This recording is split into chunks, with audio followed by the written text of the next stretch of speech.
देखिए, इंडी गठबंधन अपने स्वार्थ का गठबंधन है।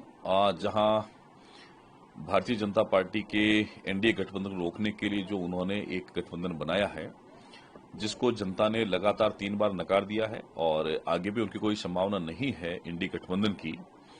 इसके जितने भी क्षेत्रीय दल इसमें शामिल हैं, केंद्र में वो साथ रहने का प्रयास करते हैं, लेकिन अलग अलग राज्यों में उनकी अलग अलग मानसिकता है, अलग अलग विचार है, वहां अलग अलग तरीके से चुनाव लड़ते हैं। देश की जनता बड़ी समझदार है और इंडी गठबंधन के बहकाव में नहीं आएगी।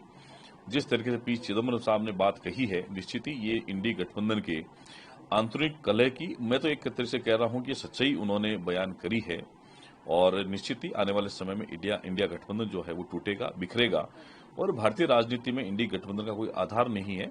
निश्चित ही एनडीए गठबंधन जो प्रधानमंत्री मोदी जी के नेतृत्व में लगातार मजबूती के साथ में आगे बढ़ रहा है, इसमें और भी क्षेत्रीय दल जो हैं वो शामिल हो रहे हैं, क्योंकि उनको पता है देश मजबूत नेतृत्व के हाथों में है। देश की सुरक्षा, देश का आत्मसम्मान, देश का गौरव प्रधानमंत्री मोदी जी के रहते लगातार ऊंचाई पर पहुंच रहा है। निश्चित ही इंडी गठबंधन आने वाले समय में खत्म हो जाएगा और कहीं भी जनता के मन में उसके प्रति कहीं कोई सद्भाव नहीं है और निश्चित ही भारतीय जनता पार्टी के नेतृत्व का एनडीए गठबंधन लगातार आगे बढ़ रहा है। देश के लिए समर्पित होकर एनडीए गठबंधन काम कर रहा है।